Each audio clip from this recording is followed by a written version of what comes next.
जो हमारी डिमांड्स है, मांगे हैं, वित्त मंत्री के जवाब आने के बाद उस पर पूरा सदन चर्चा कर रहा है। सभापति महोदय, मैं समझता हूं कि जो हमारी दोनों मांगे हैं आज, सामाजिक न्याय, अधिकारिता और जनजातीय पर, विभिन्न मांगे जो विभिन्न सदस्यों ने हमारे यहाँ दी होगी, और दोनों विभागों में जो मांगे आई है, मैं कुछ बातें बस उन दोनों पे कहना चाहता हूं जो उससे संबंधित है, और जो विभाग की प्रयास और प्रगति का वर्ष 2023-24 का भी जो उल्लेख आपने किया था, उसमें से कुछ अंश जो है वो आपके बीच में साझा करना चाहता हूं। सभापति महोदय, सामाजिक न्याय आज हमारे इस प्रदेश के अंदर विभिन्न मंत्रालय, विभिन्न विभागों के अंदर सामाजिक न्याय और अधिकारिता का इतना बड़ा विभाग है, और उसके अंदर विभिन्न योजनाएं जो छात्रों से लेकर, दिव्यांगों से लेकर, बुजुर्गों से लेकर निष्क्रमण पशुपालक हो, उनके छात्र छात्राओं को पढ़ाई के लिए सुविधा देने के लिए, छात्रवृत्ति देने के लिए, लाभान्वित करने के लिए इस विभाग को चलाया जा रहा है। आजाद हिंदुस्तान या राजस्थान में लोकतांत्रिक प्रक्रिया के बाद चुनी हुई सरकारें जब भी आई, तब भी हमने देखा है कि इस विभाग के माध्यम से जो समाज पीछे छूट गए, उनको जोड़ने के लिए, उनको आगे लाने के लिए हम लोगों ने काम किया। आज हमारी स्थिति क्या बन रही है, मैं आपके माध्यम से अवगत कराना चाहता हूं सरकार को। सरकारें कोई भी रही हो, मगर हमने इस विभागों को चलाया, इसका संचालन कराया, विभिन्न योजनाओं में विभिन्न घोषणाएं की होगी, मगर इसको धरातल तक पहुंचाने के लिए जो कमियां हमारी रह गई, अगर उस पर हम कार्य नहीं करेंगे तो जो ये छात्र छात्राएं, ये जो दिव्यांग जो आपके भरोसे बैठे हैं, वो भविष्य में जो है हमको माफ नहीं कर पाएंगे। मैं निवेदन करना चाहता हूं आपको कि सामाजिक न्याय के 5 सिद्धांत क्या थे। सामाजिक न्याय के बारे में विश्व के बड़े जो थिंक टैंक थे, विश्व के बड़े जो लेखक थे, नेता थे, और हमारे देश के अंदर भी भले गांधी जी रहे हो, बाबा साहब अम्बेडकर रहे हो, अन्य जो भी हमारे नेता या लेखक रहे हो, उन्होंने हमेशा ये कहा कि सामाजिक न्याय के 5 सिद्धांत रहे। और सामाजिक न्याय के 5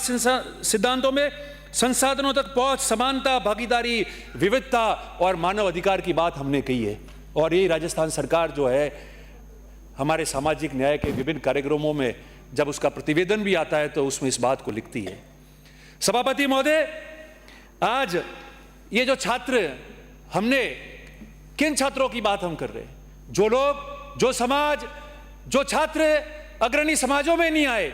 जिनको पढ़ा नहीं पा रहे थे, जिनको सहायता की जरूरत थी, अंग्रेजी में कहते हैं हेल्पिंग हैंड, सरकार की ओर देख रहे थे कि सरकार हमारी तरफ देखेगी, गरीब का बच्चा भी पढ़ेगा, छात्रवृत्ति उसको भी मिलेगी, वो भी पढ़ लिख के बड़ा अधिकारी नेता बनेगा, वो भी पढ़ लिख के जो है अपने परिवार, अपने कुल और अपने गांव का नाम रोशन करेगा। उसके लिए सामाजिक व्यवस्थाओं के तहत विभिन्न योजनाओं में ये लोग लाभान्वित हो। दिव्यांग जो चल नहीं सकता है, जो फिर नहीं सकता है, जो देख नहीं सकता है, जो मूवमेंट नहीं कर पाए, उसको सरकार की सहायता मिले, उसको महसूस हो कि इस दुनिया में मेरी तरफ देखने वाला कोई है और मुझे सहायता मिलेगी, और मैं भी अग्रणी व्यक्तियों के साथ में आके आगे बढ़ूंगा, नौकरी लगेगी,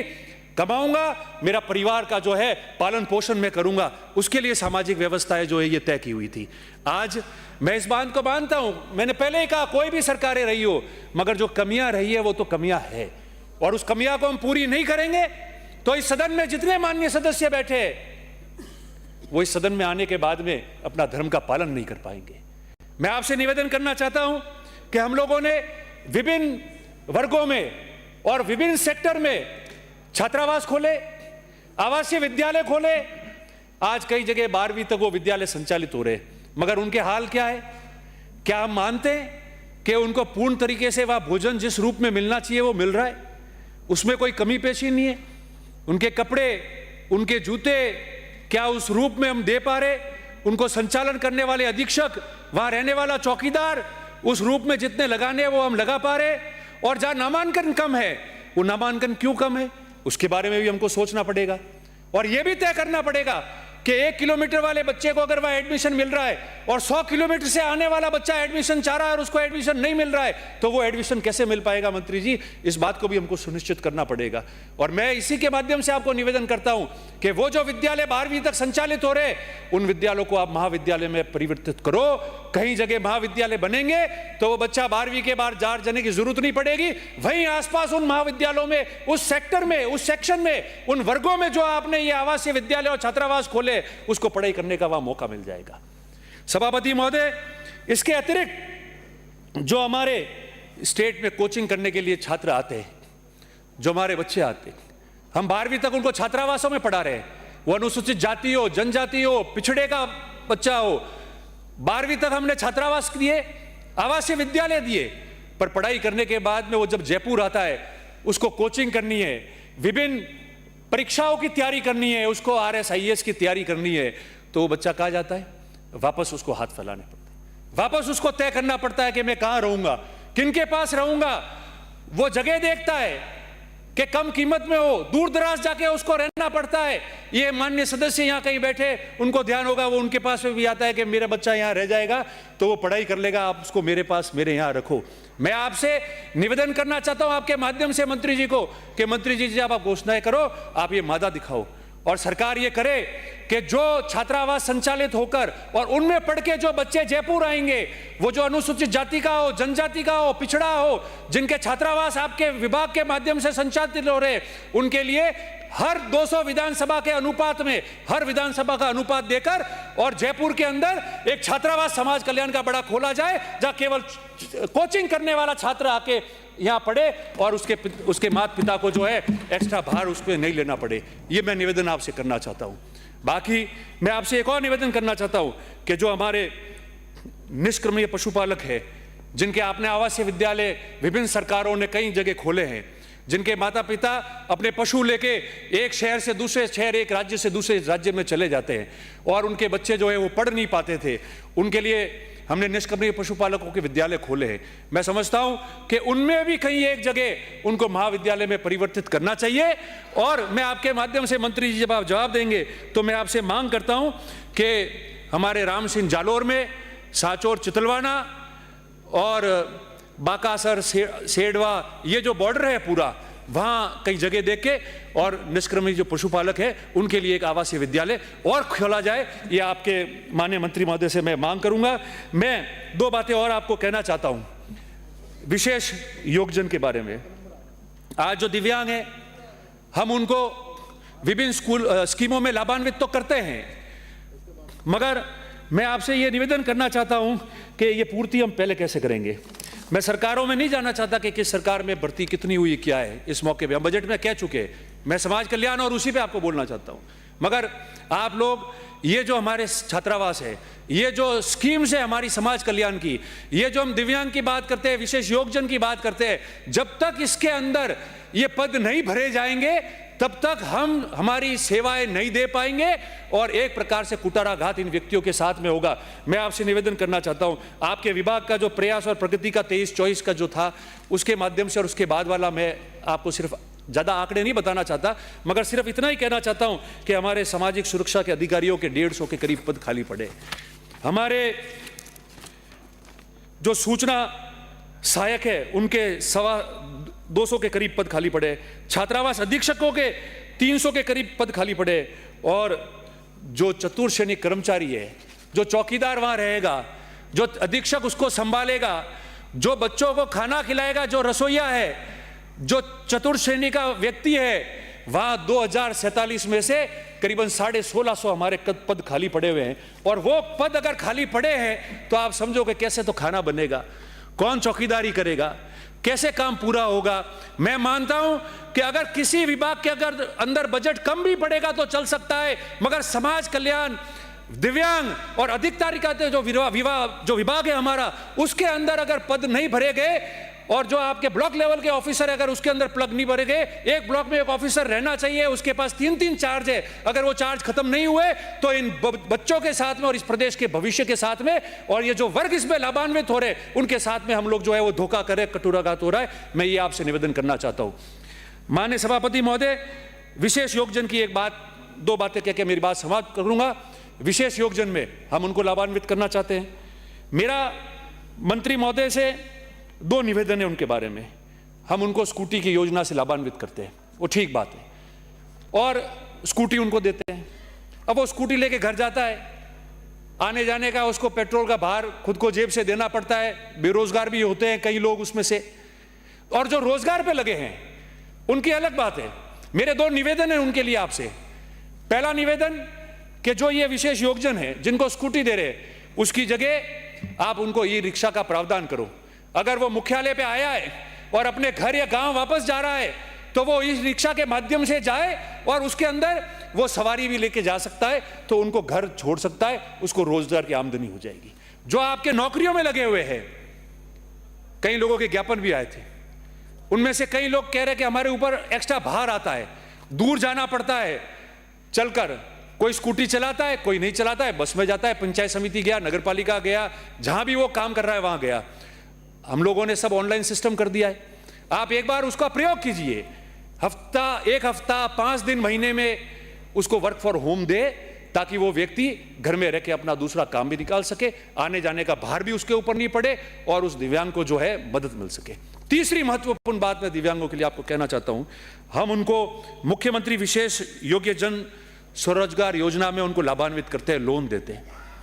अब इसमें होता क्या है कि जब वो लोन देने की बात विभाग करता है और 50,000 रुपए उसको जो सब्सिडी लोन बैंक खाते में हस्तांतरित होती है, वो बैंक खाते में सीधी हस्तांतरित हो जाती है। अब वो जब लोन लेने जाता है तो उसको कहते हैं आप इसकी मार्जिन मनी भरो।